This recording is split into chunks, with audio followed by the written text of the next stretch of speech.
Welcome to our next episode of the 5 Moments of Need Performance Matters series. This is Bob Mosier, one of the many co-hosts you'll meet throughout this series. So friends, are you trying to learn more about the 5 moments of need? Maybe how to design for them, implement for them, measure them, and even sell them as an approach to your enterprise. Well, in the Performance Matters series, we will help you better understand the theory and best practices behind this powerful methodology, and offer proven ways to put the 5 moments of need into practice. Welcome back to another episode of the 5 Moments of Need Performance Matters series. Bob Mosier here again, one of your co-hosts, and we are thankful that you're joining us yet again, friends, for another episode. This time we're going to shift a bit to Strategy Matters, one of our many sub-series as a part of this episode. And in this particular case, we're going to talk about one of my favorite topics, which are the 7 myths of the 5 moments of need journey. You know, for many of us, myself included, this is a fundamental shift in how we look at our design and the work that we do. And I know for me, when I first got into this, of course, I'm looking at this all through the lens of training. And so I had a number of assumptions about what the 5 moments of need journey would be that have been frankly broken or disproven as I've journeyed along. And so have the same has happened with many of our colleagues, customers, and friends who've journeyed as well. So over the years, Con and I have kind of kept track of the most common ones that we hear out of folks. And so today we'd like to tackle the 7 most common myths that we hear. First is that, here's this one. We have performance support because we already have e-learning in SharePoint. Well, friends, a couple things with this one. Number one, it's really important that we distinguish between the tools of the trade of training and the tools of the trade of performance support, and encompassing a 5 moments of need deliverable. And also, frankly, it's important that we pivot on this issue of tools. You see, performance support, I honestly believe, even though it goes as far back as we've talked about with Gloria Geary, 1991, her infamous performance support or EPSS, Electronic Performance Support book, the irony is that it's really not about tools. Performance support is, again, one of the more misunderstood disciplines, in my opinion, in my time, 36 plus years of doing this. And that is that performance support, friends, is not a job aid. It is not a tool. Performance support is a discipline. And as my grandfather used to say, you know, just because one can swing a hammer doesn't make one a carpenter. And so the same goes here, friends, that having e-learning or SharePoint as tools does not mean that we have performance support any more than is it to say that we have effective formal instruction because we have e-learning or a classroom. You know, they are, again, part of the deliverables, but we all know that a tool is only as powerful as the craftsman who swings it, right? And so in our case, performance support is not about those two tools, and more importantly, it's important to distinguish what they do. E-learning is a training tool. Classroom is a training tool. You know, they're a moments 1 and 2 tool, which we'll talk about more in just a bit.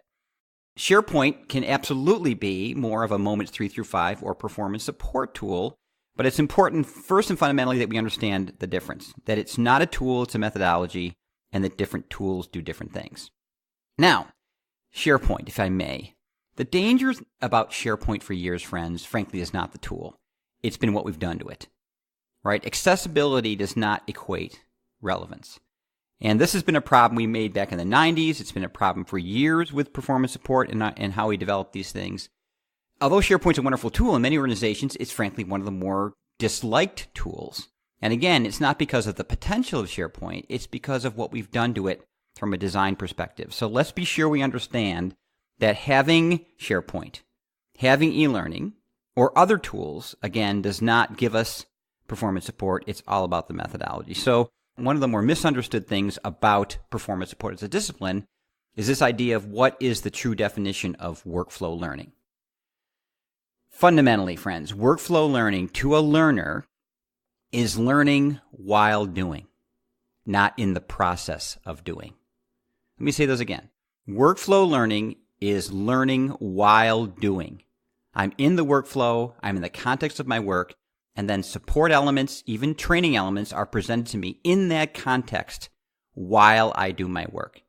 It's not presenting objects, modalities, in the workflow that I have to step away from that to consume. And e-learning, again, friends, I hate to pick on it, but this poor tool was misrepresented for years as a just-in-time tool when in reality it's not. It's anything but just-in-time. Yes, it's accessible in the workflow. It's really hard to use while working. I have to take a break from my work, log onto an LMS, stop cognitively focusing on the work I'm getting done, and take a lesson, which, by the way, is great. Accessibility is everything, and efficiency is everything. But the reality is that is not workflow learning. So second myth. Let's get broader here. So sometimes we hear, I already have my 5 moments of need strategy. Here we go, because I have an EPSS. Now, we're kind of hinging on this tool thing again, right? EPSS, Electronic Performance Support System, is not a 5 moments of need strategy. And I'm emphasizing the word strategy. It clearly is an element, but it gets back again to technology does not trump methodology. 5 moments of need, like performance support in myth 1, is an approach. It's a methodology. It's a discipline. And EPSS, although an incredibly powerful tool and one that gets away from myth 1 around e-learning and SharePoint, does remarkable things today, it in and of itself does not trump a 5 moments of need strategy. And as a friend of mine once said, just because I have Word, it doesn't make me a writer. Right? I mean, just because I have PowerPoint, it doesn't make me a good presenter. Right? So just because you have an EPSS, it does not mean that you have a 5 moments of need strategy, or frankly, that you're even using the EPSS effectively. So although an EPSS is a part of the ecosystem, it is one we promote all the time. It is the dolly of the day. It is incredibly powerful in your overarching solution. It's something we have to understand better and we have to commit to and purchase. In a 5 moments of need strategy, it doesn't encompass the 5 moments. It helps with 3 through 5. It is really not, although it's introduced there, a moments 1 and 2 tool. It is really a 3 through 5 tool. So again, to say I have a 5 moments of need strategy because I purchased an EPSS is incorrect. A 5 moments of need strategy spans moments 1 and 2, formal instruction, and moments 3 through 5, the workflow. So let's run a little bit more at this. Myth number 3, informal learning doesn't need structure. That's why it's called informal learning. Well, you guys, it can be no further from the truth, right? We have to not confuse domain with approach. Just because workflow learning is consumed in the informal domain, right? We're not formally going to instruction. We're not formally taking training. We're not signing up for a class. We're not logging into an LMS. Just because the domain is informal, that does not mean it is fair or even responsible to allow it to be chaotic, to allow it not to have any structure. And frankly, I got to run at this, friends. I don't like informal learning as a term. I really think it's one we have to drop. I get it early on when we were all about formal instruction and we were first introducing informal learning. Jay Cross wrote a brilliant book on it. But I think we've matured beyond it because here's the problem. And a dear friend of mine pushed me on this years ago, Allison Rossett. You may know of her. She's just one of my heroes in this business. We were talking about the early days of informal learning. And she said, look, I don't use the word informal learning because try to get a CFO, Chief Financial Officer, to pay for informal learning. And where she was going with that, and I think she's totally right, is that it's such a broad term, meaning anything not formal is informal instruction. Meaning the coffee pot conversation, walking to the parking lot after work, yelling over a cubicle to someone in all email. I mean, frankly, all of those things where we get help, where we learn from others, that's all informal learning by the larger domain. But friends, there's no way, 1, we'll get funding for it, 2, we'll get our arms around it, or 3rd, and probably more importantly, we can design for it. We just can't. So we have to understand that work is not, yes, work is informal, absolutely, but the workflow is anything but. People come into work to perform certain tasks. Now, they may not do them in a particular order every time. But what we have learned in our work and through the 5 moments of need methodology is that the workflow, frankly, has a fairly rigorous structure. Again, don't confuse the structure in which we work with the way in which we approach it. And yes, in the workflow, we may hop around. We may address certain tasks ahead of others. But that does not mean that the workflow does not have a structure that we can design for and support in a very intentional way. So we can make accessing and finding things in the informal world way more structured. Right? I mean, guys, again, let's go old school here, right? I walked into a library which has thousands of books, tens of thousands of books. You don't know every person who walks in what they're consuming or what they might want to find there. But the reality is, because of that, it's not a chaotic building. It has a very highly rigorous structure to it that guides me in the flow of trying to get information for the needs that I have in a very efficient and structured way. So informal learning is and should be highly structured and supported in that way. Myth number 4, performance support doesn't need to be taught or even sold because it lives in the moment of apply, meaning the learner should just want it. I get that performance support is on demand. We've talked about this before, but for most organizations and learners, this is a brand new way to learn that needs to be taught. We have been so training focused for so long. Our classrooms are highly structured and highly caring and highly guiding, and at the same time, in many ways, highly dependent. So when learners leave that domain, sure, they've learned a lot. They've had time to practice, but the reality is when they go back to the workflow, they are not comfortable typically leaving that domain and standing self-reliant. So we have to understand that although performance support, when consumed, is clearly an on-demand tool in forms of an EPSS and others, that learners still need to learn the skill of standing self-reliant. So we talk about ramp up, ramp down. That's another issue in another podcast. But basically, it's the classroom acts as a way to instruct learners on how to stand self-reliant in the context of learning things that are new. So we have to take intentional ways of guiding them into that in the formal domain, and at the same time, in the informal, we have to, or in the workflow, we have to ease them into it through what we call proof of concepts, or POCs, meaning allow them to crawl, walk, run into the domain.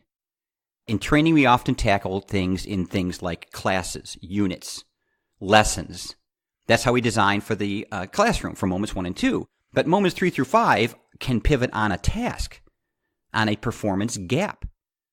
So in allowing performance support to be learned, for performers to become comfortable with it, we have to teach it in the classroom as part of instruction to allow students to intentionally grasp and be comfortable with the tools and learn to be self-reliant. And at the same time, we have to allow the way we ease them into it in the workflow with projects and EPSSs and tools that we provide there that are in manageable doses to allow people to comfortably use them in the workflow. Myth number 5, performance support can replace training. Oh my gosh, folks. No. But here's the thing. It can reduce it considerably.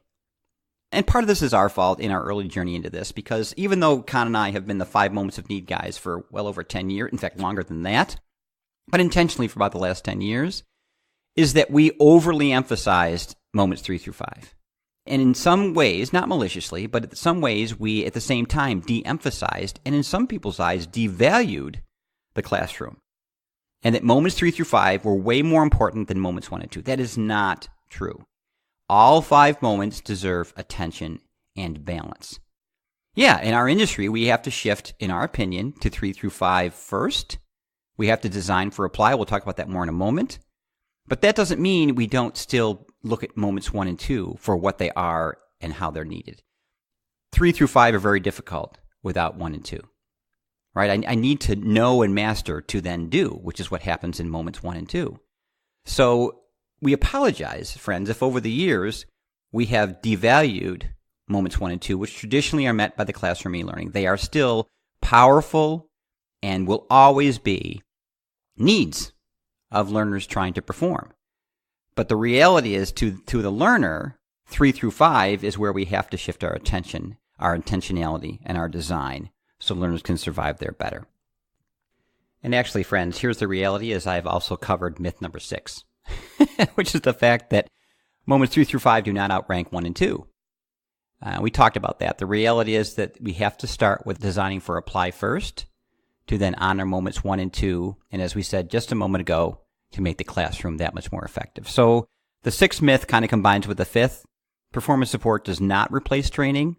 And at the same time, moments 3 through 5 then do also not outrank moments 1 and 2. We have to shift our methodology. And what the 5 moments of need methodology is fundamentally founded in is that we have to design first for apply moments 3 and then 4 and 5 in order to elevate and better and more efficiently perform the things we design and train for in moments 1 and 2.